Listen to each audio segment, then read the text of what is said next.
Siyanibingelela nonke balaleli nani babukeli egameni lika Jesu Kristu oyinkosi nomsindisi ezimpilweni zethu. Siyanxusa njengokuba kunxusa uNkulunkulu emazulwini ukuba sonke sithathe amaBhayibheli silalele ivangeli lombuso wezulu lapho kushunyayelwa khona ukuphenduka nokubhabhadiswa egameni lika Jesu Kristu oyinkosi nomsindisi nokuthethelelwa kwezono. Izwi lenkosi uJesu Kristu leli olalele njengamanje. Izwi lenkosi uJesu Kristu lapho sishumayela khona sifundise siphinde sihlolisise imibhalo engcwele ngokwentando kaNkulunkulu uBaba wethu osezulwini egameni lika Jesu Kristu oyinkosi nomsindisi.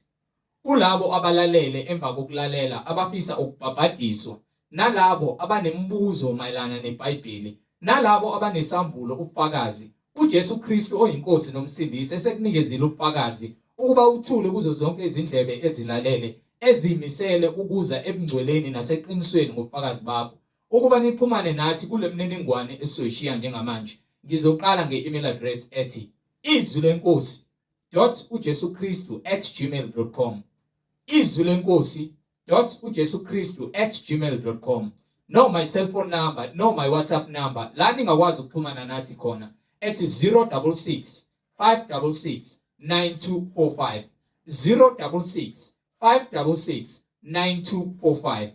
Izintshumayelo nezimfundiso ziyatholakala zonke ku-YouTube lapho ungahlala khona phansi uphethe iBhayibheli lakho ulalelisise uhlolisise imibhalo nathi ukube ngabe lokhu okuzwayo kuyafakazelwa yini imibhalo engcwele njengakho konke sinishumayeza khona sinifundisa khona kufakazelwa imibhalo engcwele iBhayibheli. So ku-YouTube uzosearcha uthi izwi lenkosi uJesu Kristu. Ungakhohlwa ukusubscribe, ungakhohlwa futhi nokushareisha ilink nabo bonke abantu baziyo, ikakhulukazi labo ohlanganyela nabo ngaso sonke isikhathi. Manihlanganyela nithi namdumisa uNkulunkulu ngomoya nangeqiniso, nifakazelana ukuthi uJesu Kristu uyinkosi nomsindisi empilweni zenu, ukuze wonke umuntu ahlolisise imfundiso asuke eyifundisa nasuke eyishunyayezwa ukube ngabe iyafakazelwa yini imibhalo engcwele. Ku-YouTube izwi lenkosi uJesu Kristu. Ake sigobise amakhanda sivala amehlo sibonge uBaba wethu osezulwini ngalesikhathi samanje. Baba wethu osezulwini, malingcoliswe igama lakho Nkosi uJesu Kristu. Umbuso wakho mawufike, intando yakho mayenziwe ezimpilweni zethu semhlabeni njengasezulwini. Usiphe namhlanje isinkwa sethu semihla ngemihla izwi lakho elinamandla. Uphulukise Nkosi uJesu Kristu wonke umoya kaSathane ozama ukufungatha ufukamele izinhliziyo zethu. Sikhulekela umoya weqiniso nomoya wokulunga, sikhulekela umoya uKristu Jesu Kristu oyinkosi nomsindisi ubuse izimpilo zethu. Usivikele Nkosi kuyo yonke amanga nenkohliso yamadimoni nesitha uSathane, ngokuba umbuso ungowakho namandla nenkazimulo. Wena wedwa uyisibani Nkosi uJesu Kristu, uyisinkwa esivela emazulwini. Siyacela usiphe leso sinkwa ukuba isibani singuKristu Jesu sikhanye ezimpilweni zethu, sibe ngusawuti wezwe egameni elihle lakho Nkosi uJesu manje naphakade. Amen. Balaleli, yamukelana umfowethu uMhlengizondi ozobe sihola ngokwemfihlakalo yemibhalo, umoya ongcwele eselusa ekazimulisa isibani esinguKristu Jesu esizile ezweni ukuba sisindiswe. Sheshisa mzalwane, uthathe iBhayibheli lakho sihambe ngemibhalo engcwele egameni elihle leNkosi uJesu Kristu. Amen. Ngiyalela bazalwane egameni lenkosi uJesu Kristu umnini mandla onke. Silokhu sithule bona ubufakazi ngayo imibhalo ukuthi yinye inkosi, munye uNkulunkulu, yinye inkolo, munye umbhabhadiso egameni lika Jesu Kristu. Silokhu simbonga uNkulunkulu ngomusa wakhe nothando nakho konke asenzele kona ukuba sifinyelele othandweni leqiniso oluphelele, samkeliswe isiphiwo sikamoya oyingcwele. uNkulunkulu ongaguqukiyo ezweni lakhe umilo kwaphakade. Yonke imibhalo yemfakazela ukuthi yena akaguquki, uJesu izolo namhlanje naphakade. Angeke aguqulwe yimina, ngeke futhi azaguqulwe uwe. Akhona oyedwa ongama phambi kaNkulunkulu abonisane naye. uNkulunkulu onomusa kulabo abanomusa kubo, abe nozwelo kulabo abanozwelo kubo. So uyena owaziyo konke ngomuntu, uyena futhi ofundisa konke ngomuntu. Uma esinika izwi, usinika izwi eliyindlela ekumele sihambe kuyo ukuze sifinyelele kuye. Akashongo ukuthi nobani akahambe ngendlela efuna kuye. Usinike umthetho nomyalelo namazwi emfundiso ukuthi endleleni esihamba ngayo sihambe ngezwi lakhe. So akwazi ukuthi namhlanje aguquke ngawe wedwa, akhulume into ephambene nabo bonke abanye abaprofeti ukuze kugcwaliseke lokho wena othi ubonile kepha okuphambene nezwi nabaprofeti bonke. Siyawala lowo moya ngokuba uvela uNkulunkulu. Uyaveza uNkulunkulu ukuthi kuyovuka umprofeti ongakutshela ukuthi asambe sokhonza abanye uNkulunkulu. Okusho ukuthi message asambe sokhonza abanye uNkulunkulu, futhi ufuna ukuguqula kule ndlela le okholwa ngayo ngokwezwi. Ufuna ukukuholela manje kwenye indlela engesiyo lesinikiwe. And lokho kuyingozi uma ukuthi wena ulazi izwi. Ngokuba uthi uNkulunkulu uma kuvuka umphuphi nomprofeti wamanga nomphupho amaphupho ezothi hambani nabanye uNkulunkulu, uthi ungamlandeli ngokuba lowo muntu lowo yobe kuvume mina ukuthi akwenze lokho ukuze ngihlole ukuba wena ngabe uyangithanda yini. Okusho ukuthi uma uthanda uNkulunkulu wazi izwi lakhe. Abantu abaningi bakholwa ngemlomo, amaBhayibheli abawazi. Iyona into ebuhlungu njengamanje, ingakho kunabaprofeti abaningi abavukile bezontshela indlela ephambene nalendlela esinikiwe ngezwi. Nilahlekile kakhulu ngenxa yokuthi izwi alisafundwa, izwi alisakhuthaza ukuthi ke nilenze, nilifunde, nihlale kulo. Emabandleni akusafundiswa izwi, sekuxoxwa izinganekwane, kukhulunywe indaba yemotivation. Abafundisi abaningi bama-motivator manje, bakhuluma indaba zokuthi uNkulunkulu uza kukulwela, akunika ingcebo akwe yonke lo mfucuza leyo. Esazi kahle ukuthi uJesu uthe masifune umbuso kaNkulunkulu nokulunga kwakhe bese kuthi zonke lezi zinto ziyakunezelwa ngokuba abantu bezizwe bafuna lezi zinto. So ingakho abaprofeti bamanga nabafundisi bamanga befundisa ngalezi zinto ngokuba bangabezizwe ukuba bebe sembusweni kaNkulunkulu bebezohlala ezweni. Awuwazi ukuthi uzoshumayela 3 hours 2 hours i-hour lonke ngevesi elilodwa bese uxoxa izinganekwane. Lithi iBhayibheli isiyalezo phezu kwesiyalezo, umuqa phezu komuqa bese kuthi phana phaya. Uphana phaya kusho ukuthi usuke usuchasisela imibhalo le osuke uyifundisa abantu. You understand? So manje ke ngifuna nje ukuthi ngiqonde straight ukuze ngilungise lento ngidlule kuyona. Lento le ibalekile. Uma ubizwe uNkulunkulu uzwa izwi lakhe. Njengoba ke mawizwe uNkulunkulu wenza lokho akushilo uNkulunkulu, awenzi okucabangayo nokufisayo. Uma uhola ibandla likaNkulunkulu unikwe uNkulunkulu amandla ukuthi uhola ibandla. Ngokwezwi siyafakazelwa izwi. Ukuba lithi konke okulotshiweyo ngaphambilini kulotshelwe thina ukuba siqonde, sifunde, sikhuthazele ekuhambeni indlela yokukholwa, sibe nethemba. So uma wena ukuthi uyakholwa ngempela izwi, ngeke uze uyibone inkinga ngezwi uma sishumayela into ebhalwe phansi. Because akekho uzikhulumela kwakhe, sonke sikhuluma izwi. Lithi iBhayibheli masibe emqondo munye, sibe moya munye, sibe lizwi linye. Uma ukuthi wena ufunda noma ufundise into ephambene nezwi noma wenza into ephambene nezwi bese utshela abantu ukuthi abayenze noma bakulandele, wena usebenzela uSathane.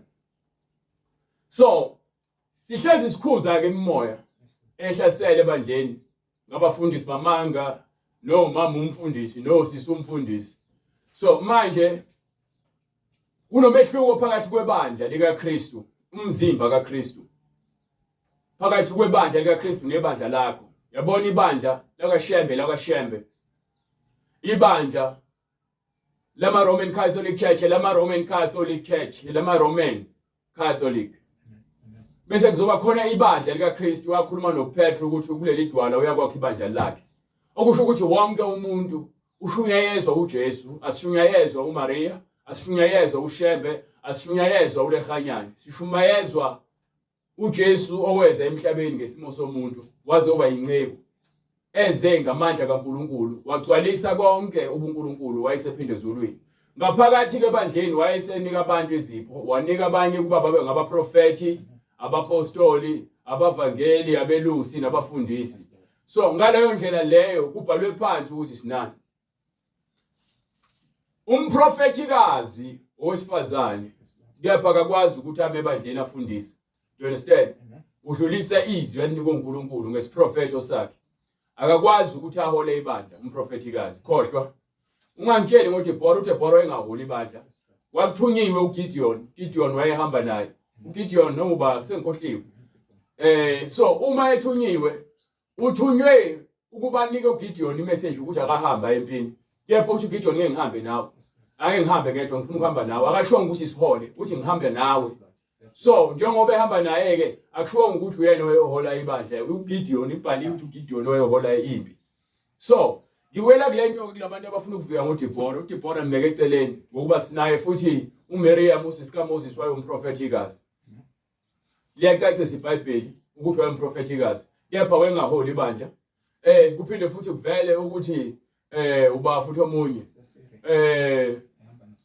uLontuzana uElizabeth lapha nawe yaprofeta noMaria noAnna. So labo bantu beprofeta nje kwincwadi seSamende Elisha, kwincwadi yaLuka kuyaveza ukuthi kwakhona umprofetikazi oyehlala ethempelini, kepha wayengaholi ibandla, wayeprofeta. So njengoba eprofeta nje wenza umsebenzi awunikiwe ukuthi mekufika izwi adlulise. So njengoba abantu beprofeta nje ukhuluma into ayibonisiwe bese yadlula lapho, akusho ukuthi avula iBhayibheli noma avula imbhalo bese ahlola imbhalo bese ke yaba umama umfundisi. Lokho kwamanje lokho manje. So ngibuyela kulento ke manje ku-internet. Sinabo profeti abaningi, abaprofetikazi abafuna ukuzibiza abaprofeti.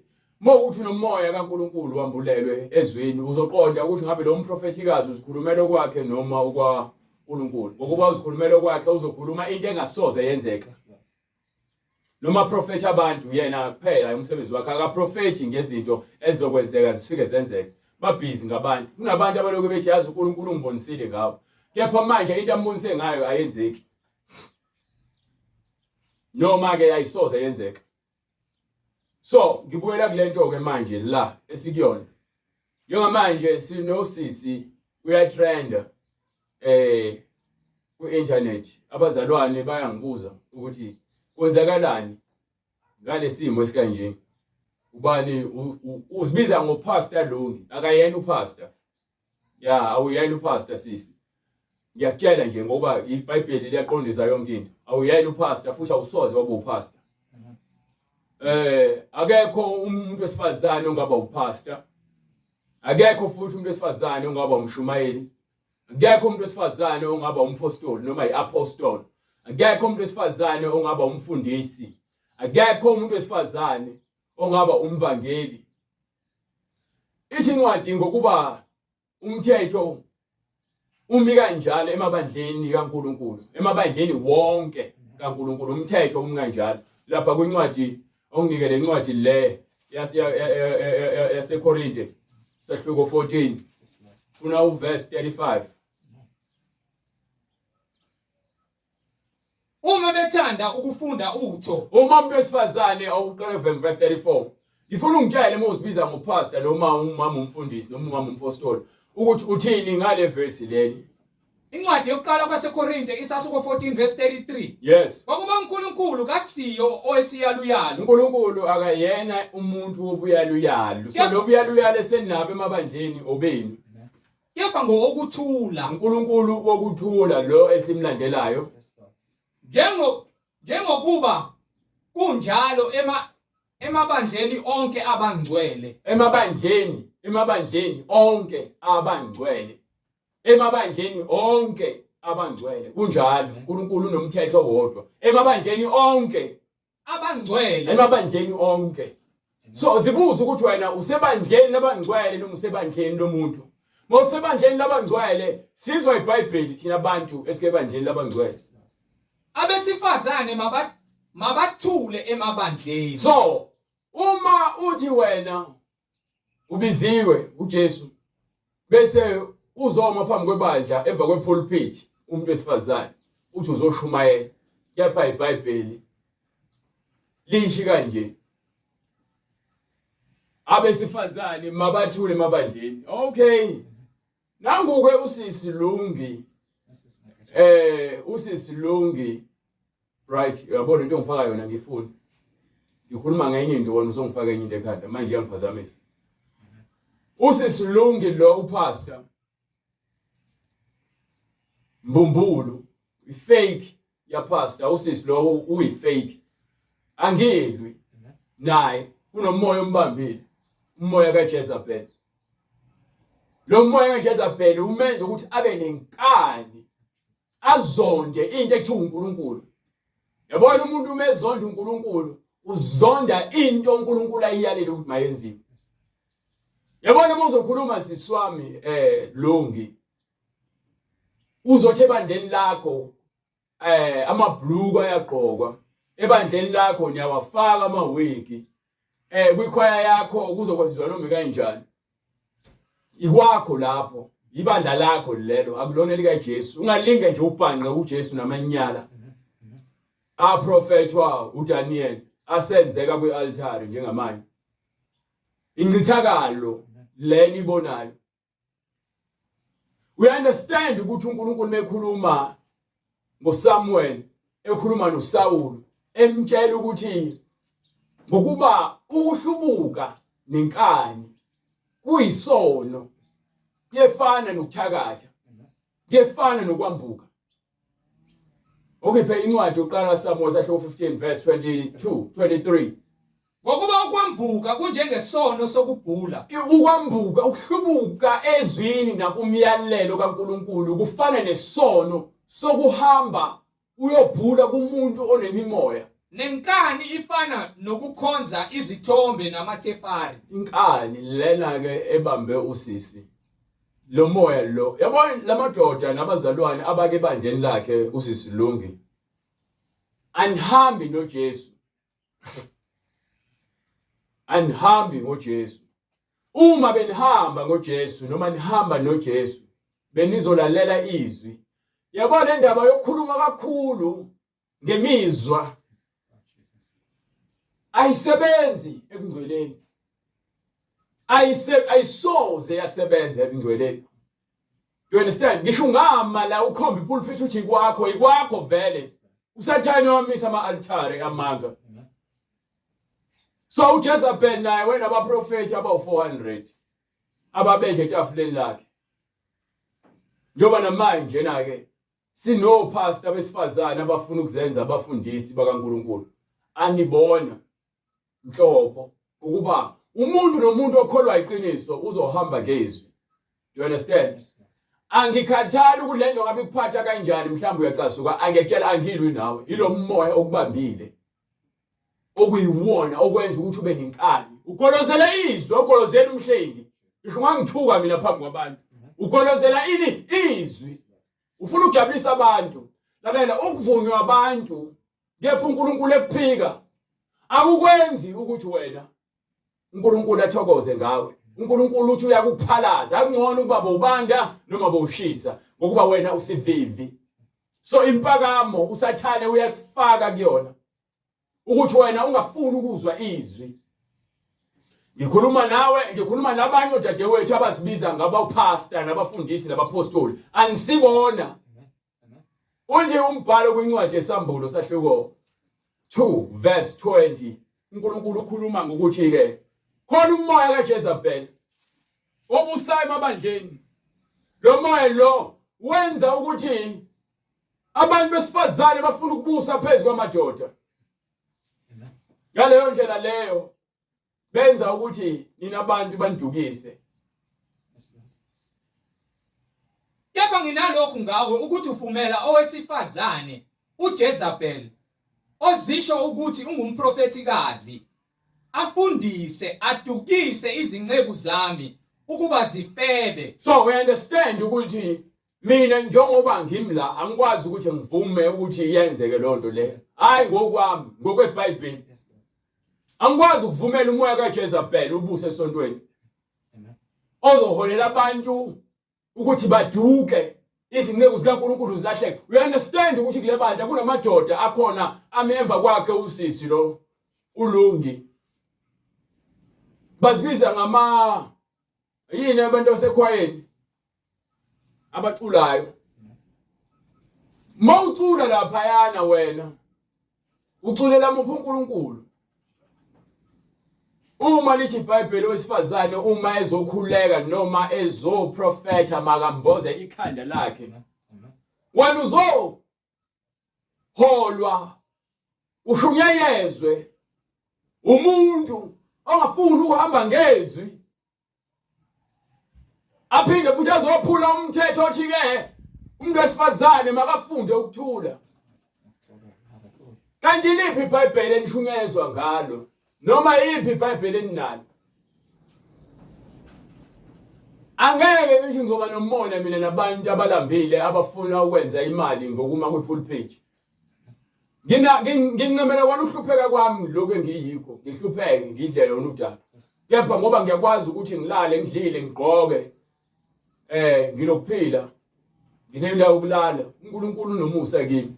Because vele sithenjiswanga ingcebo yasemhlabeni. Akekho umuntu wesifazane ozoza emzimbeni kaKristu azohlala nezinzipho zakhe zokufakelwa. Akekho umuntu wesifazane ozoza emzimbeni kaKristu azoqhubeka afake upende ebusweni. Akekho umuntu wesifazane ozofika emzimbeni kaJesu aqhubeka afaka amabhlukwe. Akekho umuntu wesifazane ozophuma esonweni aphinde azoqhubeka ahlale emaciceni emzimbeni kaKristu. Sizokhulunyiswa, glory to God, umuntu omdala. Akekho umuntu wesifazane ozofika emzimbeni kaJesu afika luke ikhanda lakhe, afika pheme ikhanda lakhe.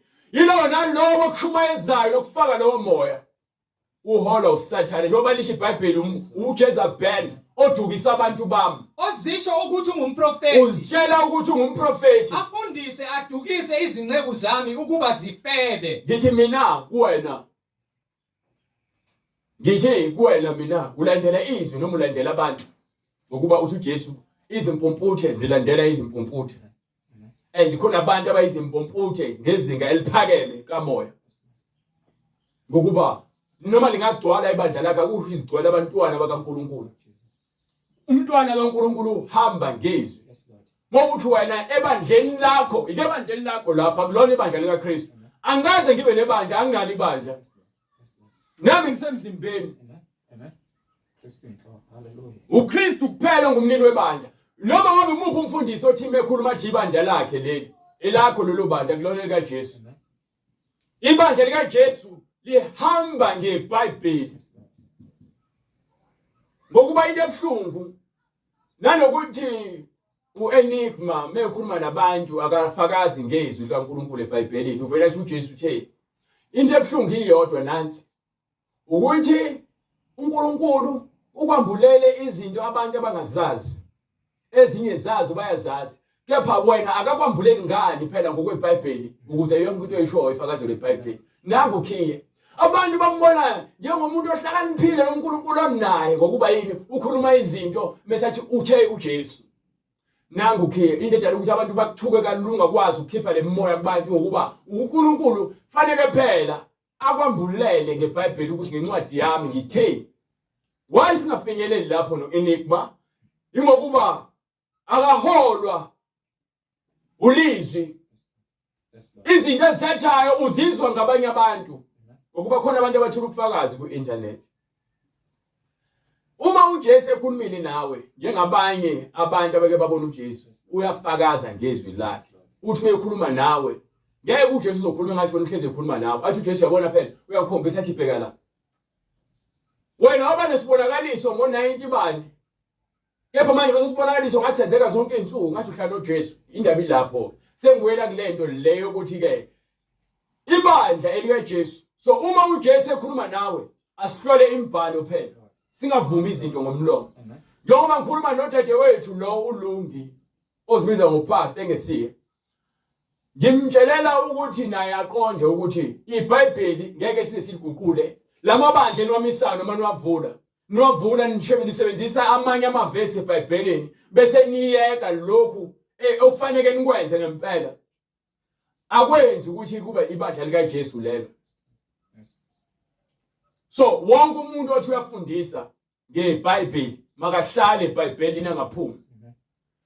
So nilabantu nivuma abantu ngaphezulu kwezwi. Abantu bavuma abantu ngaphezulu kwezwi. uNkulunkulu akaze athumele umuntu wesifazane ukuthi avule ibandla. Lo moya lo ukuthi nikwazi ukuma nigcwala umoya wenkani nigolozele izwi. Ingokuba nigcwele umoya kaJezebel. Ubanjwe umoya wenkani. Uzukhuluma nje ngeqholo lokugoloza ugolozeli umhlengi. Awugolozeli uenigma ugolozela izwi. Ngeke uthi uyamthanda uNkulunkulu kepha bese uyamgolozela. Akekho umuntu ozosindiswa ukuthi ahlale esonweni. Wonke umuntu osindisiwe usindiselwe ukuthi aphenduke kwizindlela uNkulunkulu angazifuni, hayi umhlengi. So uyacabanga uzibiza ngendoda uthi usindisiwe. Usindiswe kwini? Ulandela umuntu wesifazane kuhola. Ukuphi lapho khona uzothi mawukhomba uthi hayi ngempela umholi kaNkulunkulu. NgeBhayibheli. iBhayibheli lithi angimvumeli wesifazane ukuba afundise noma abuse phezulu kwendoda. Kepha makafunde ukuthobeka konke. Uyacabanga umuntu wesifazane esemile ekhuluma kubuye kuvele lento ukuthi vele ukhule kanjani. Khona le genge engahloniphi ke vele ikhuluma noma kanjani. Kusukela kuba kwakhe uma wakhe esikoleni nothisha uyedelela ukuhlaza. Mawubheka lo muntu angamthobela uNkulunkulu. Mawubheka lo muntu kumkhonyena wakhe angamthobela nomuzwa ngaye. So mawucabanga lamadoda wonke, futhi lamadoda ayiziyoyoyo wonke, lamadoda ayiziyoyoyo landela abantu besifazane endlini kaNkulunkulu. Akekho umuntu wesilisa onomoya ingcwele ozohola umuntu wesifazane azokufundisa. Akekho noyedwa. Ngakho ukuthi mina sihlole phela ukuba iBhayibheli ngeke liguquke. Uthi ke umbhalo kwincwadi yokuqala kaTimotheyu usahluko 2 verse 12 angimvumeli wesifazane ukuba afundise noma abe nomthetho phezulu kwendoda, kepha makafunde ukuthobeka konke. Uma ufuna ukuthobeka konke bese lithi ngokuba owesilisa uyena owadalwa kuqala. Umthetho nomyalelo wanika owesilisa kuqala ukuthi yena uyokuba inhloko phezulu kwesifazane. Ngokuba uAdamu wabunjwa kuqala. uAdamu wadalwa kuqala. Emva kwalokho uEva. Kwase udalwa uEva emva kwakhe. Futhi uAdamu nayo indaba lekhona. Futhi uAdamu akakhohliswanga. So nangu umoya obambile abazalwane. Obambe abantu besifazane abaningi abafuna ukufaka imakeup, abafuna ukushumayela, abafuna ukuba abapostoli, abafuna ukuba abafundisi, abafuna ukuba ababishop, abafuna ukuba abavangeli nabafundisi. Nangu umoya obambile, umoya wenkohliso. Yebo wesifazane wathi ekhohlisiwe waphambuka. So namanje ke lo moya lo, njoba ngithi mina ngeke ukuthi uzothi uhamba noNkulunkulu ube nolaka lokugolozela izwi lakhe. Uthi wena isebandleni lakho, ibandla lakho. Elakho lelo bandla uyanalo esihogweni uma ungaphenduki uhamukele izwi ngokuba ngeke liguquke izwi liguqukele wena sidalwa. Akeke nina bonke nimlandelayo ngokuba unitshela lezi zinto enifuna ukuzizwa nigcwalisa incwadi ekhulunywa kuyona le ncwadi le esiqala ke manje kaTimotheyu. Nigcwalisa lokhu manje okubhalwe ngani laphansi incwadi. Kepha umoya usho ngokucacileyo ukuthi kukhuluma umoya manje ngezikhathi zokugcina abanye bayakuhlubuka ekukholweni. Kanti ukholwa yini? Asike sime nje kancane sibambe la. Lithi izwi bayahlubuka kuphi? Ekukholweni. Yini okholwa iyona? Ubani lo mfundisi ukuthi menisindiswa nina fanele phambi izandla namukela uJesu bese kuphele kanjalo? Ubani wafundisa ngomthandazo wezoni? Ubani wamfundisa ukuthi ke ungafundisa umuntu wesifazane? Ubani lo kuyalelile ngeBhayibheli ukuthi ke nina fanele niluka amakhanda nipende ubuso njengoJezebel. Umoya kaJezebel lowo ogcwele emabandleni. benaka omoya abadukisayo nezimfundiso zamadimoni. Ngisho ningaziduduza njengoba ethu sisi ebandleni lakhe bazogqoka noma kanjani and futhi ke bazogqoka ojini ngoba amadoda awalawana inkanuko kusho wena uyabavumisa vele bafuna ukuzwa lokho. Kepha uNkulunkulu wazi inhliziyo yomuntu, wena wazi lutho wena.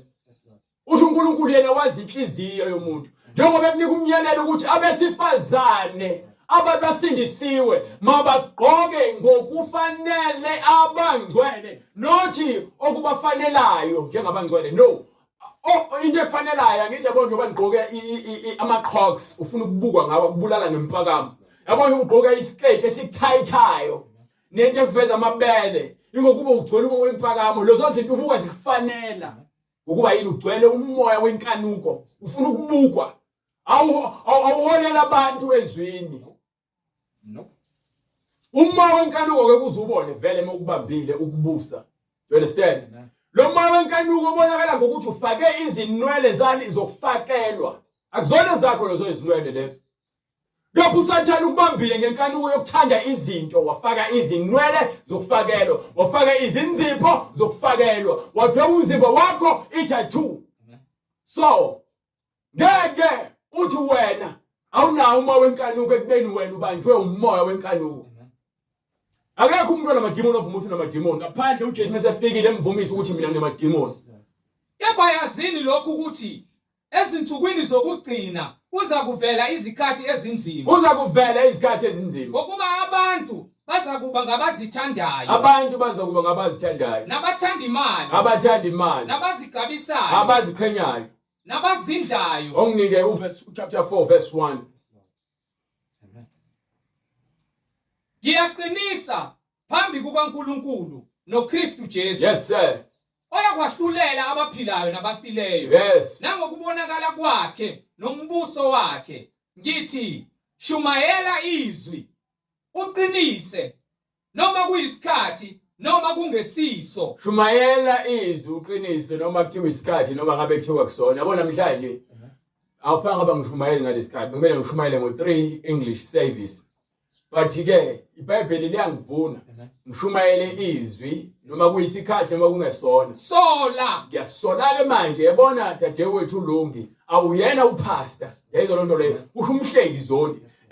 Imini ongaba upastor. You understand? Upastor umelusi. Awukwazi ukuthi ke umuntu esifazane nganikwa ibandla likaNkulunkulu ukuba leluse. Cha khohlwa. Ukhuze. Elokhuza ngiyakhuza ke lo moya okubambile ukuthi ungavumeli ukubuse ukwenza ugolozele izwi likaNkulunkulu. Lalela, ayikho into oyenzela umhlengi. Yayizo lonto leyo. Ayikho into oyenzela umhlengi. Kepha konke okwenzayo ukwenzela ukuthokozisa uNkulunkulu okubizileyo ekubizele emngcweleni. So musana ubulawa impakamo nokuthi nithande ukubukwa. Niyathanda ukubukwa. So le ndaba yokubukwa yenza ukuthi ningasafuni ukuvuma meniphuphethekile. You understand? So manje nenza abantu izimpumputhe ngoba nina senivumile ukuba izimpumputhe. Njengoba ithi incwadi ke ya uTimotheo sahluko 3 verse 12 ithini bonke. Yebo bonke abathanda ukuhamba ngokumesaba uNkulunkulu kuKristu Jesu bayakuzingelwa. Kepha abantu ababi labo abenza izinto ezimbi abakhohlisayo bazakuqhubekela phambili bazophepheteka. Ngiyazi yabanje bangikhuluma kanje bombalwa abantu ngempela umoya ingcwele abamzomvuma bese bephenduka. Iningi labo lithi iBhayibheli bazoqhubeka babe babi bekhohlisa nabo bedukiswa. Lezo lonto leyo. So akumangalisi uma kuukuthi umoya wenkani uyanibusa. Lapha uthi umbhalo kwincwadi yaseKorinte yesibili sahluko 10 verse 4 ithi asilwi nenyama negazi. Asilwi impi yenyama. So usathana ufaka umoya wempakamo enyameni. Wena uzibona umkhulu phambi kwabantu ngoba naku bavumelana nawe. uSawulu wawiswa ukuthi wavumela abantu ukuthi bazenzele umathanda. Bengalandela umyalelo kaNkulunkulu waphuca ubukhosi bakhe. So le ndaba le yenkani iyabakhatha abantu abaningi noNkulunkulu. Awukwazi ukuzibiza ngomntwana kaNkulunkulu ekubeni awufuni ukwenza izwi lakhe.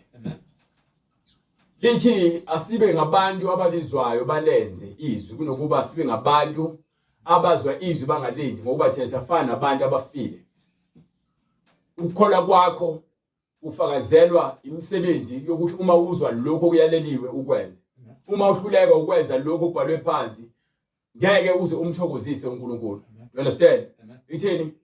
Sithelwe njalo emzimbeni yethu ukufa kukaKristu. Incwadi yesibili leyo seKorinte sahluko 10. Usahluko 10 lo. Verse 4. Ngokuba izikhali zethu zokulwa kasizo ezenyama asilwe ngenyama kodwa ngaye uNkulunkulu. Kepha uNkulunkulu uyena osinika isikhali. uNkulunkulu uqobo lwakhe uyisikhali. Yayizonto leyo. Manje akuzona izikhali zenyama. Uthi ke kepha ngobani? Ngaye uNkulunkulu zinamandla okubhidliza izikhali.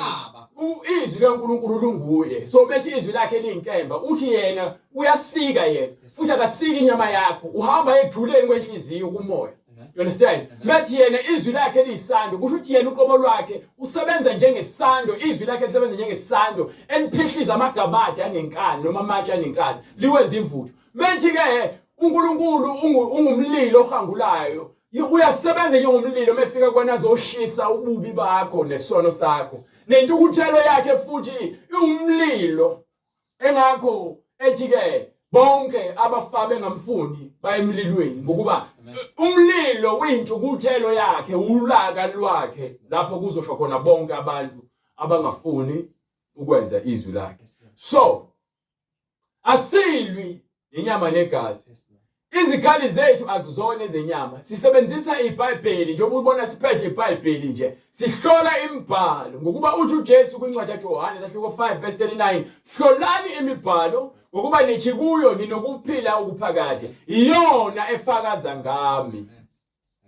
So wena lo mnasifazane uthi ufuna ezolweni and futhi uzotshelwa ukuthi ungenza noma ikanjani. Ikuphi lapha eBhayibhelini khona kuthiwa ke Moses ensindisweni uzozenzela umathana? Ngifuna ungikhombise. Nina abantu enhlezi nikhulumela abafundisi benu. Phela ngingakhulumi ngemlomo. Vezani iBhayibheli lithini? Ngingivezeli ivesi elilodwa. Inamba lo ibonayo eyokuthi kona mawudinga usizo. Uthi uJesu ngizele ukuzolapha abanjani? Abagulayo ngoba abaphilileyo abadinga usizo. Akiziboni ngilungile ngidinga uJesu zonke izinsuku ngokuba ithi izwi inyama yami ibuthaka. So udokotela afanele ngihlezi eduze kwakhe. Anginakekele udokotela. Uma mina ngizibona ngilungile sengizibona ngiqualified kezulwini njengabaFarisi. Asiseke isidingo sikaJesu empilweni yami ngokuba mina ngilungile. Kepha nivuma ukuza kimi ukuba nibe nokuphila. Indaba ke mesho uJesu anivuma ukuza kuye ukhuluma ngezwi lakhe. Izwi lakhe ngeke lenze.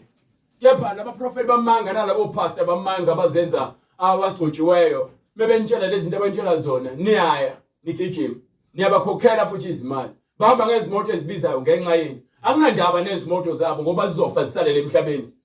Anginandaba nempakamo yabo ngokuba basazobhekana noNkulunkulu. Mina ngiyasiza kulabo abagulayo, abavaleka amehlo, labo abayizimpumputhe nabangezwa ukuthi ngibanika uJesu. uJesu uza kukusindisa kuyona yonke lenkohliso lefa kuSathane kulamabandla kaJezebeli. Wena udinga uJesu wena.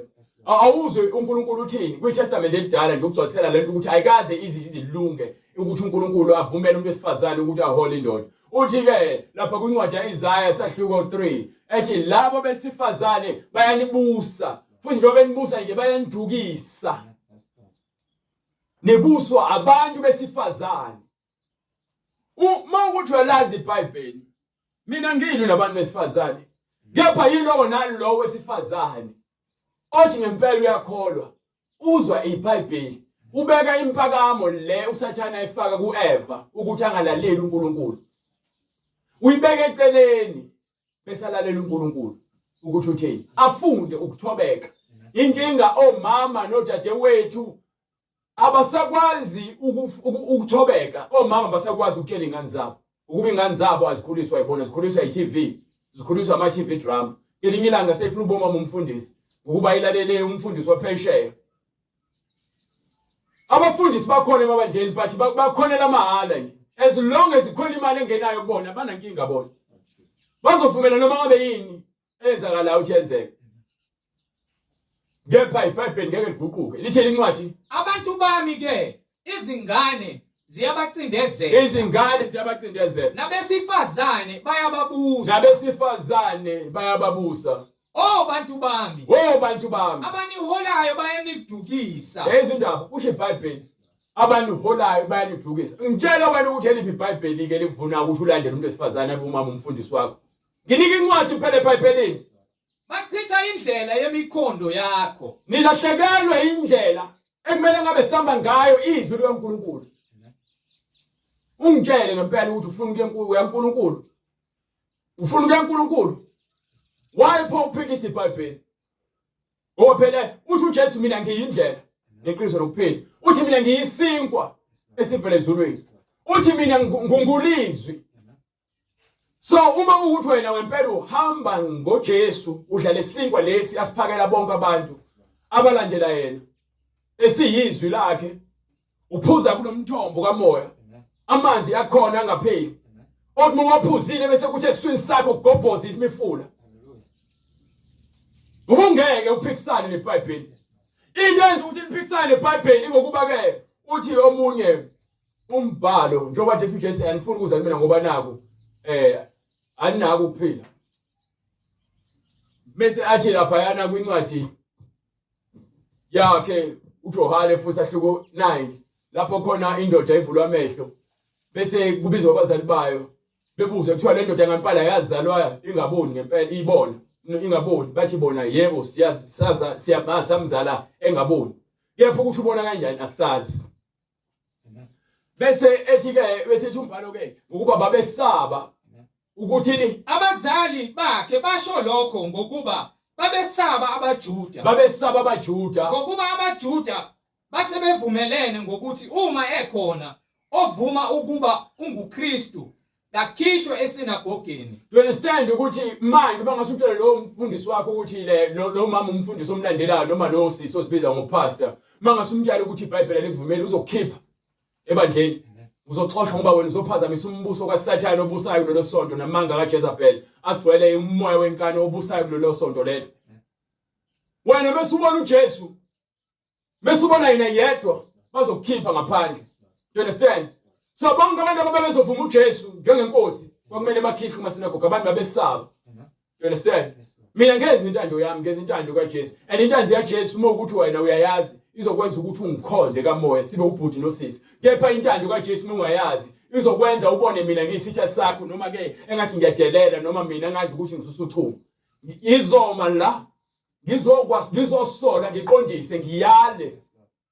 Ngokuba ke ukwahlulelwa kuqala ngaphakathi ebandleni. Sikhathele labo sisi abagcwele umoya kaJezebel abafuna ukugijima bevula amabandla ngoba naku bebheka inzuzo. Bese ke bafuna ukuzenza amadoda soze. You understand? Soze. Ngeke ungitshele ukuthi wena uzothi ke akufanele sibandlulule umuntu uma egay akeze esontweni. Vele uzoqhubeka esontweni ahlale. Ngokuba yini akushunyayelwa ngesono. Ushunyayelwa ngezibusiso. uNkulunkulu anikoleta zona. But umuntu uma egay noma ebhema ugwayi noma efeba uma eze esontweni akekho vele esontweni indawo lapho khona ke kufana neseclinic. Sizolungiswa. Sizokhandwa kabusha. But uma wena uzothikela ungaphakathi eclinic uthi hayi mina ngifuna ukulashwa. Uyaphi polyclinic? Uyaphi kobheka udokotela uma uzothi wena ugula uthi awuguli. Same thing ngalabantu abathi ke izitabana zize. Asiphiki nami uma isitabana ungeza. Kepha ngizokutshela ukuthi uNkulunkulu akasifuni isitabana ezulwini. uNkulunkulu ukudalile ukuthi wena iba into eqondile. So now ufanele ukuthi ulandele izwi njengoba bonke abantu. Akekho umuntu ohamba ngoJesu osihambela indlela yakhe. Bonke abantu abahamba ngoJesu bahamba ngezwi.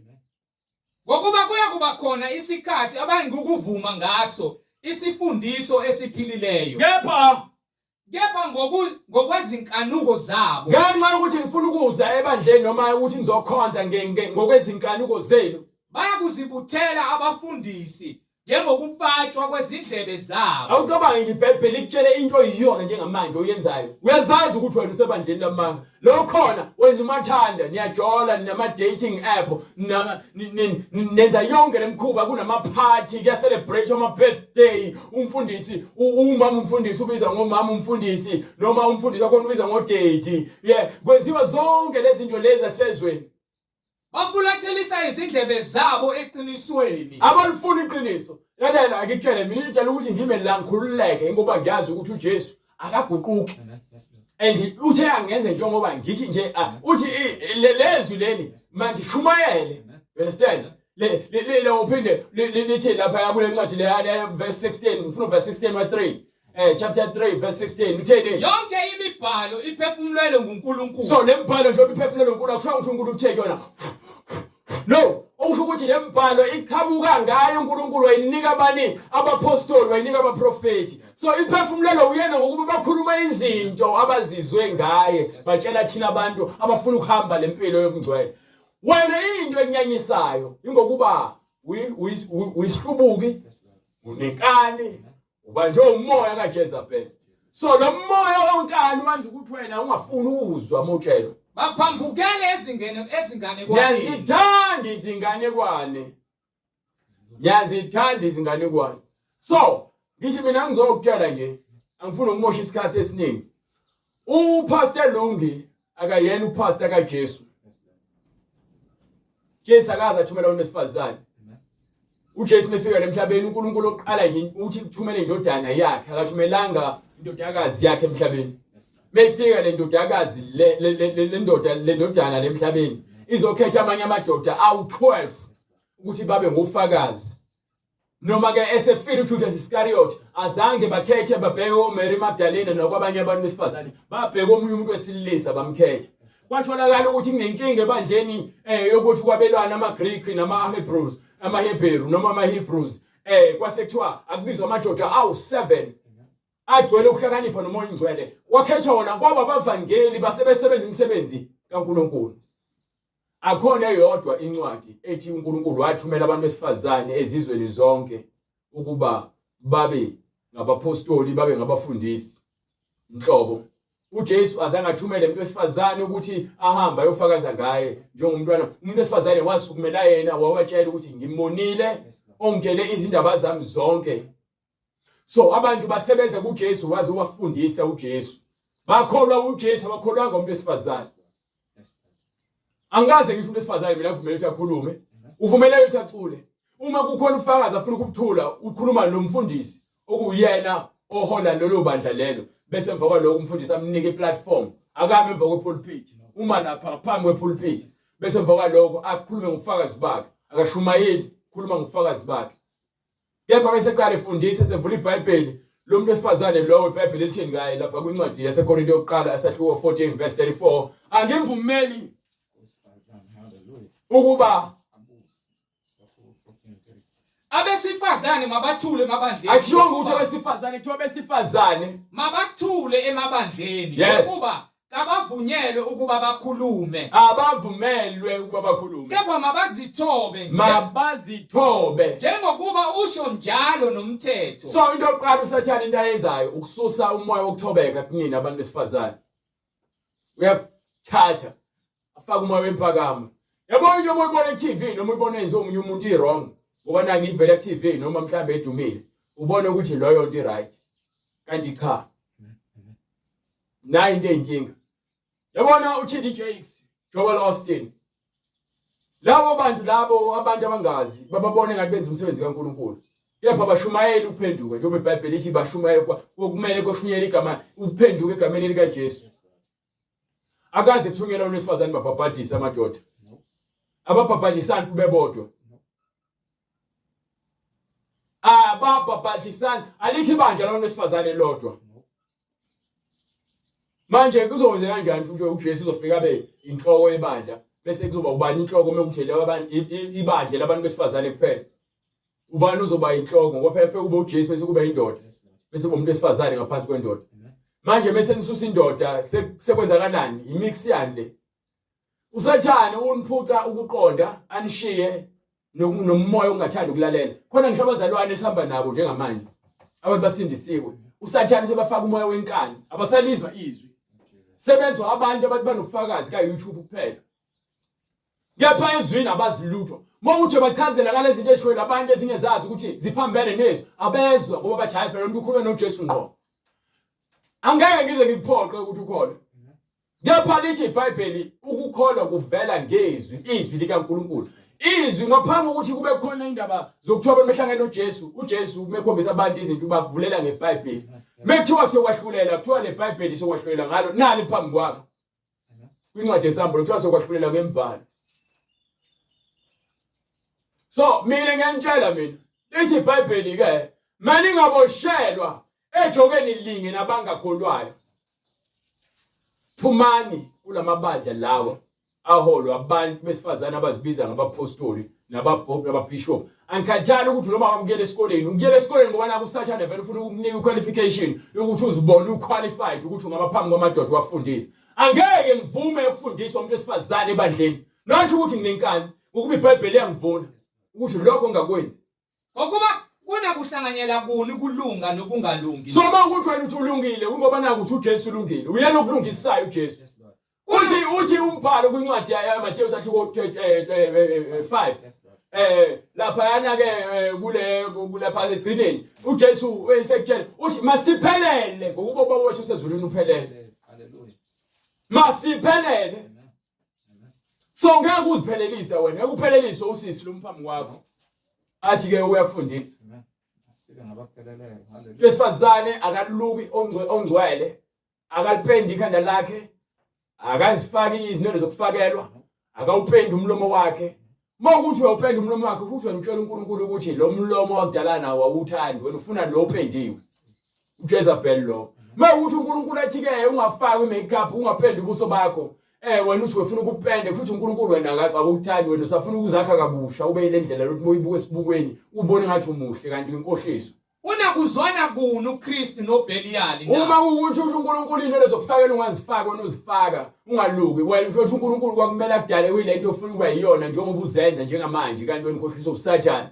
Uma ethi uNkulunkulu ke ungashintshela ukuthi emzimbeni wakho wena ufake izinzipho. Uthethe uNkulunkulu wena awuzifuni lezi zipho akudala nazo, ufuna lezi zasezweni zobufebe. Ngoba ufeba nazo lezi zipho khonza zona zenze uNkulunkulu bakho. Uma ethi uNkulunkulu ungahlebi ngobucwebe wena ufaka amacici nemigexo. Wena utshela uNkulunkulu ukuthi awufuni ukuthi akudala unamacici uhlobe ngegolide. But azinamsebenzi lezo zinto lezo. Unasabelo sini okholwayo nongakholwayo na? Unasabelo sini umuntu okholwayo nongakholwayo. Lina kuvumelana kuni ithempeli likaNkulunkulu nezithombe na? Yabo ithempeli likaNkulunkulu umzimba wakho. So umzimba wakho moyithempeli likaNkulunkulu. Njengoba ufaka izikipa ezinezithombe zabantu besifazane beqabulana noma obhiya noma isithombe lithi uJesu noma amaringi nemigexo. Izinto lezi eziyithixo zakho namazinyo lowafaka emlomeni. Mawuthi usindisiwe awukwazi ukuhloba ngezinyo. Alisho lutho izinyo.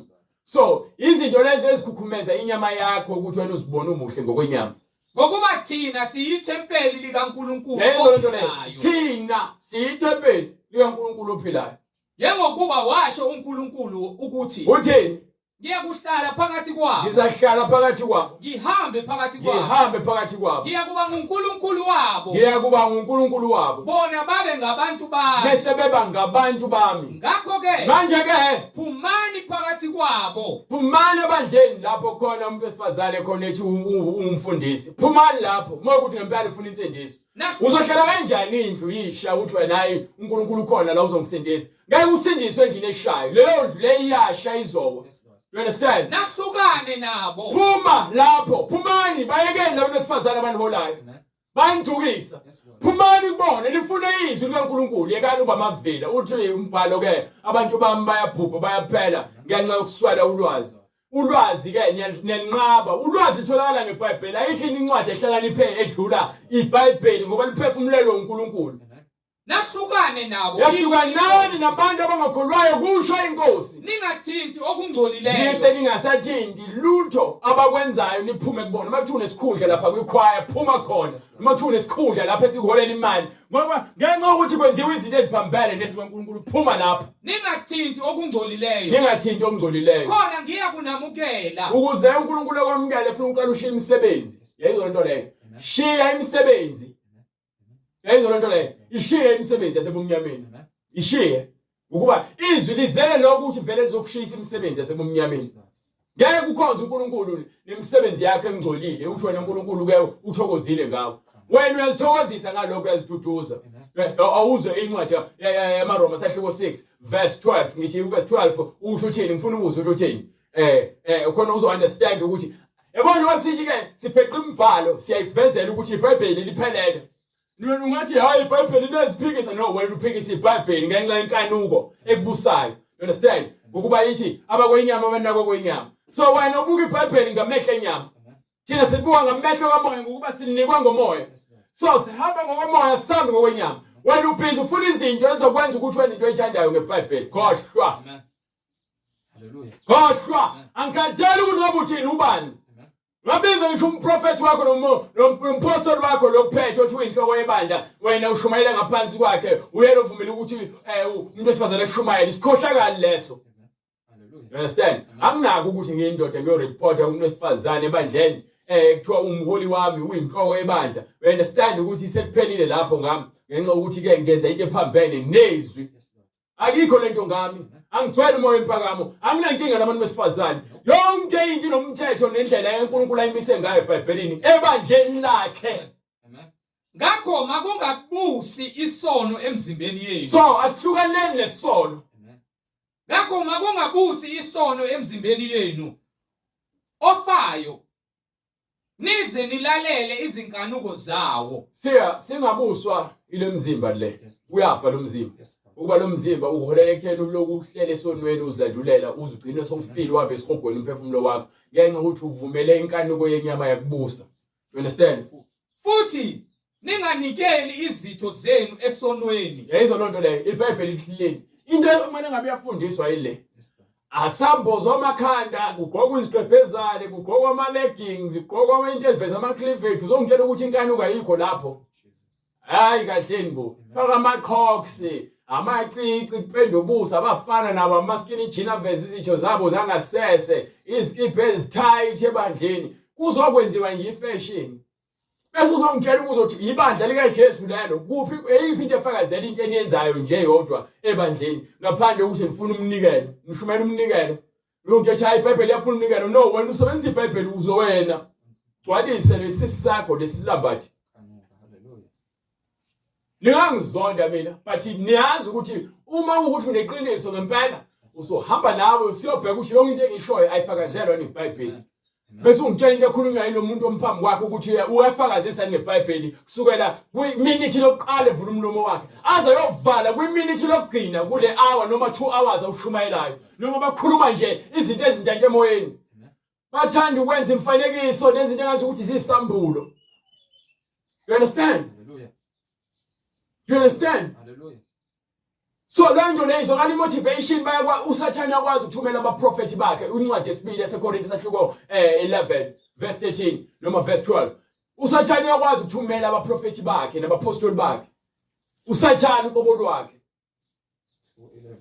sahluko 11 verse 12 kepha engikwenzayo ngempela engikwenzayo ngisakukwenza futhi ngizakukwenza futhi ukuze ngibaphuce ithuba laba abazenzela ithuba labafuna ithuba lokuba bafunywane benjengathi ukuze bafunywane engazi ukuthi nabo bahamba ngoJesu kulokho abazibonga ngakho njengoba bezikhukhumeza bethi abantu ibandla lami awunabandla wena njengoba ufika unqunu uzohamba unqunu lamabandla enoclaimayo lemhlabeni bonke oshembe olehanyana nani nenikhona nithi amabandla wethu nizofa nisazohamba niyobhekana nomlilo webandla wangempela ngokuba ngokunjalo bangabapostoli bamanga ngokuba abapostoli bamanga baningi izisebenzi ezikhohlisayo izisebenzi ezikhohlisa abantu beziguqula abapostoli bakaKristu bezenza ini abapostoli bakaKristu kodwa akumangalisi ngokuba uSathane uqobo ngiba uSathane uqobo lwakhe uziguqula ingilosi yokukhanya uzenza ini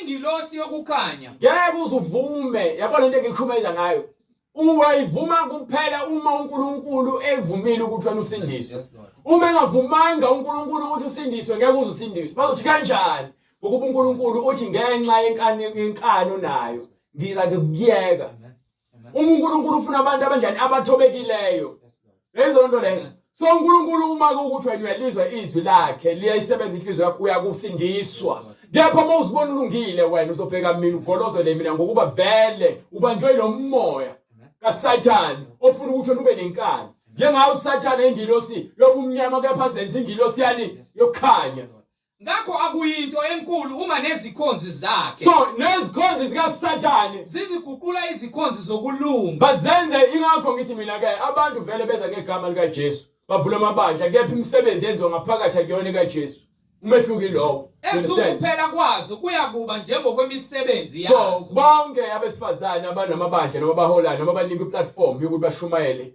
awuvumelekile sisi ungazikhohlisi akekho nelungelo lokufundisa inhlobo ungahamba uyoshona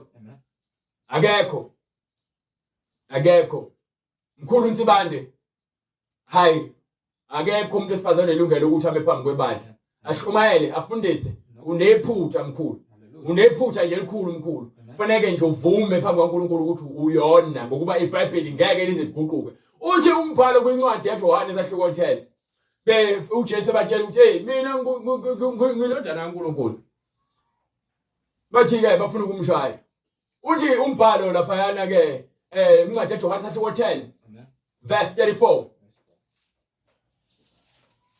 ngifuna understand imbhalo ngeke siguqule ngoba naku kufanele ivune isenzo sakho noma isenzo sethu nope uma wrong vuma ukuthi wena uyalwe usolwe uqondiswe vuma awuvumeli mina uvumele izwi unomusa ngokuba ke uNkulunkulu usakhona usathumela abantu abafana nami abazokwazi ukuthi bantshele iqiniso umusa lo ukutshela mina abantu abaningi lamabandla amaningi aholwa abantu abakhathele abasebenzela uSathane abasebenzela ukuthi bona mengena imali bathi bashumayela ivangeli eqiniso babona ukuthi abantu bayabaleka base beshintsha babuyele emangeni ingakho ke bengenankinga ukuthi balenze noma yini ngoba yini vele bawile understand so benibaleka nibalekela vele ukuthi ngigijimele kubona bazonifaka ngaphansi kwamaphiko wabo izona nto leyo uJesu ukhulumile ngamaprofeti bamanga abazoza egameni lakhe badukisa abaningi kuyenzeka uJesu uthe qaphela nabaprofeti abagqoke isikhumba semvu kepha ngaphakathi bayizimpisi kuyenzeka so yini enhle manje ngizothi soyifihla sifihlele wena nomhlanje ukhona kusasa ukho uyanazi usuku lakho lokufa cha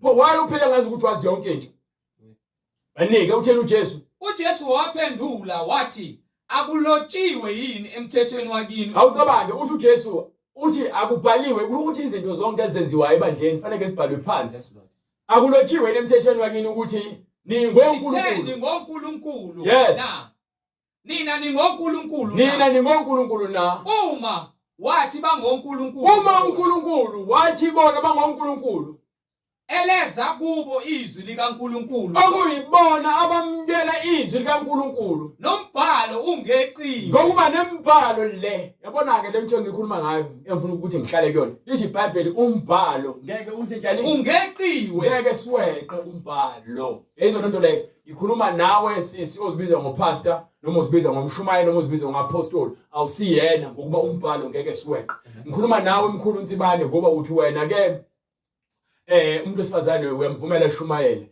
ngeke ngikwazi ukuvumela ukweqa umbhalo kubhalwe phansi kuthiwa umbhalo ngeke weqiwe ngikhuluma nawe bhuti brother Enigma lapho ukhona wena uthi abantu bangayidli ilontuzana inyama engulube kuthiwa imbhalo ngeke yeqiwe uma ukuthi akwambulelwe uJesu kepha uthi wena ukhuluma isambulo sikaJesu uzobhimba endleleni ngiyakwazi lokho mina baningi abaphimbayo kepha ngenxa ukuthi abantu babuka nina ngathi nina ke nibakhulu phambi kwabo banivumela yonke into enifundisayo ephambene nezwi elibhalwe phansi eBhayibhelini bese abantu behlangathi ababona ukuthi nina nikhuluma amanga you understand Angicobani nawe mina. Ngiyakuthanda ukufa ukuba bengakuthandi bengizoqhubeka ngikwenze lento enziwa uJudas Iscariot yenza kuJesu. Wahlala naye kanti uye unenhliziyo embi ngaye wamdayisa. No mina ngone unginike incwadi futhi izaga sahluko 27 verse 5. Nginike bese siyavala ngale ncwadi le. Sahluko 27 verse 5 incwadi izaga. Uthando kuthele mina ilona lolu. Angikwazi ukuthi ngizokuthanda ngasese bese phambi kwabantu ngikuzonde no. Angikuzondi ngizokuthanda phambi kwabantu ngasese. Ngendlela eyodwa futhi iqiniso. Uthi uJesu yilowo nalowo indodana yomuntu emkhululileyo ungokhululiweyo ngokuba yilowo nalowo owenza isono uyisigqila sani sesono. So uthini umbhalo? Ukusola okusobala kungcono kunothando olufihliweyo. Lezo lonto le ithini iBhayibheli? Ukusola okusobala kungcono kunothando olufihliweyo. Ayikho into engazi ukuthi mhlambe ngidlela abantu ummona mina. Ngikhuluma iBhayibheli kuphela. iBhayibheli ukuthi nomona ke ukuthi ke vele uyasho ukuthi uNkulunkulu onomona yena. Akafune ukubhanqwa nezinto angahlangani nazo. So phumani kubantu abanqambela amanga. Ngokuba ngiqinisile ngithi kini. Ngiqinisile ngithi kunina. Kuze kudlule izulu nomhlaba akusoze kwadlula gama linye nasiqashana sinye somthetho kuzokufezeke konke. Ngakho ke oweqa owodwa kule miyalo emincinyane. Weqa. Yabona manje uJesu ke imbalo ngeke yeqiwe noma ngeke yephulwe. Uma wena weqa wena. Uma weqa uzibiza umfundisi uyeqa owodwa. Weqa nje owodwa kule miyalo emincinyane. Yes sir. Afundise abantu kanjalo. Uya kuthiwa omncinyane embusweni wezulu. Embusweni kaNkulunkulu ngomncanyane ngokuba uhlule ukwenza izinto ezibalekile la ebandleni kaNkulunkulu. Kepha lowo oyigcinayo afundise. Akagcini kuphela ngokuthi ayifundise. Nami kufanele ngigcine imiyalo bese ngiyayifundisa. Lowo uya kuthiwa mkhulu embusweni wezulu. Yabona uma ukhuluma iBhayibheli ihlungeza. Uthi uzongibuza into ethile mhlawumbe ufuna ukungiphikisa. Ngeke uziphikise iBhayibheli. Ngokuba uJesu ushilo wathi ngizanika umlomo nokuhlakanipha ukuze bangakwazi ukukhuluma lutho abamelene nani. Bangabi khona into abanganisola ngayo. Ngabe usola iBhayibheli hayi mina. Ngokuthi ufuna ukusola mina? No. Ngeke ngesikhathi sakho. Mina ngikhomba abantu kuphe iBhayibhelini. Bona mawufuna ukukholwa iBhayibheli ukholwa yimina. Understand? iBhayibheli lelo liqondisayo. So vele uba nilandela abafundisi bamanga. Nilandela abantu besifazane benohola. Ingakho niweki nibuthaka. uJesu akaze athumele yona besifazane bawona amadoda. Soze. Melithi iBhayibheli ke uJesu uyinhloko yebandla. Nendoda yinhloko yesifazane. Owesifazane uludumo lwendoda. Bese kuthi inhloko yebandla lonke, inhloko kaKristu uNkulunkulu. Hallelujah. Ngingaguqula lokho mina. Ngeke ungitshela ukuthi uyakholwa kephuphi iBhayibheli. Usikhohlakala mawenza njalo. Bandika incwadi yezenzo 2:38 bonke abantu abafuna ukuhamba lempilo le ebhalwe phansi eBhayibhelini. Impilo eseBhayibhelini akuyona emhleni. Nami ngifana nawe. Mawulandela mina ngoba nami ngikukhomba kuKristu. Mangasakhomba iKristu kusuka kumina. You understand? Pendukani. Yiloyo naloyo abhabhathize. Ezolanda lefundisa abapostoli ababenoJesu bathi ke umuntu mesezwe izwi limhlaba enhliziyweni esefuna ukuphenduka ahambe noJesu. Uthi ke esebuza ithi yini kumele ngiyenze? Uthi phenduka. Bese wena uzobhabhatiswa egameni likaJesu Kristu. Buka ukuthethelela kwezono zenu. Khona niyakwamukelisa. Bese uthethelela izono zakho bese uphila impilo engcwele bese ke uNkulunkulu asebenzela ukuthi manje usebenzela wena ukuthi uNkulunkulu agcwalise ngomoya oyingcwele. Ngokuba isithembiso ngesenu nesabantwana benu. Yes. Esabo bonke abakude. Bonke inkosi uNkulunkulu wethu eyakubabiza. Bonke uNkulunkulu ayakubabiza. Wafakaza nangamanye amazwi wabayala wathi zisindiseni kulesi sizukulwane esiphambeneyo. Zisindiseni isizukulwane esiphambeneyo lesi. La it's either uhlele eBhayibhelini noma uhleli kwizimfundiso zaka internet eziningi ezidukisayo ezingenakho ukuqonda. Fanele kuhlolwe imbhalo yonke into oyilandelayo umuntu uyakholwa ungazange uzihlola imbhalo vele ulandele nje owanaka uze ukuthiwa kuyakholwa umosha isikhathi sakho uzokuphaphama esihogweni.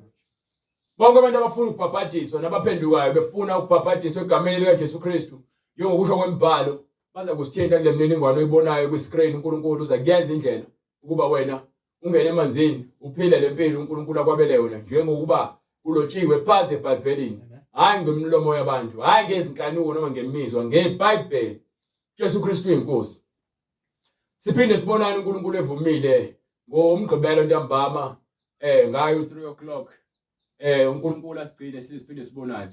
Bonke abantu abafuna ukubhabhadiswa nabanemibuzo mayelana neBhayibheli iminyango evulekile. Jesu Kristu inkosi. Baba uNkulunkulu namandla siyabonga. Sisho intando yakho mayenziwe emhlabeni njengasezulwini. Sifunda ukuthobeka uNkulunkulu senze lokho okufunwa nguwe. Ngegama lakhe namandla elikuKristu Jesu nomoya wakho ingcwele othembisile kubona bonke uNkulunkulu abakulalelayo bakwenze konke okufunayo ngokuba ushilo ukuthi uNkulunkulu umoya wakho oqiniso unika labo abakulalelayo. Siyacela uNkulunkulu ukuthi singabe ngabantu abazwayo izwi bangaleni. Siyacela uNkulunkulu namandla usipha amandla ukuthi silizwe lezwi lakho silenze noma ngabe kuthiwa ke inyama ifuna ukugoloza kangakanani kepha uNkulunkulu sifunda ukuthobeka sikhishwa umoya uNkulunkulu wempakamo ngokuba uvele kuwena nenkanuko yalomhlaba. Kepha uNkulunkulu sicela wena ukuthi usiphe amandla okunqoba isithu sathane sikhale kuwe njalo baba sikufune singakwenzeli ukubuka kepha senzele ukuphila impilo sabele yona ngegama lika Jesu Kristu ukuze kube phakade naphakade amen.